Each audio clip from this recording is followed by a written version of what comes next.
Berita tewasnya Tang Monida akibat jatuh ke sungai menjadi viral karena dianggap tidak wajar. Berikut ini pernyataan saksi yang diperiksa oleh kepolisian terkait jatuhnya Tang Monida ke sungai. Polisi memeriksa beberapa saksi mata yang saat itu melihat sendiri kondisi Tang Monida bersama teman-temannya. Berikut ini kronologi meninggalnya Tang Monida, seorang aktris Thailand.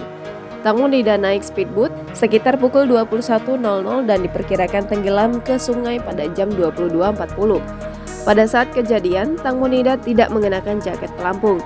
Tim forensik juga menyebutkan luka sobek di paha Tang Monida belum bisa memastikan apakah luka itu akibat baling-baling speedboat atau hal lain. Tim forensik juga belum bisa menyimpulkan apakah insiden ini murni kecelakaan atau kesengajaan. Di lain pihak kepolisian juga meminta keterangan 5 saksi yang saat kejadian sedang berada di sekitar speedboat Tang Monida.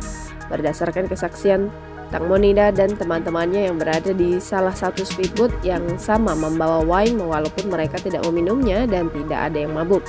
Lalu Tang Monida berjalan ke toilet, tapi toilet di speedboat tidak berfungsi. Kemudian dia berjalan ke bagian belakang speedboat, kemudian kehilangan keseimbangan dan jatuh ke sungai. Salah satu saksi juga menyebutkan saat dia melihat Tang Monida tergelincir ke dalam sungai. Dia langsung membunyikan alarm, tetapi tidak ada yang mendengarnya karena musik yang terlalu keras. Menurut keterangan nahkoda speedboat, saat itu kemungkinan Tang Monida terpeleset karena lantai kapal licin dan Tang Monida menggunakan high heels sehingga mempengaruhi keseimbangannya. Jenazah Tang Monida baru ditemukan setelah 2 hari kecelakaan pada 26 Februari 2022.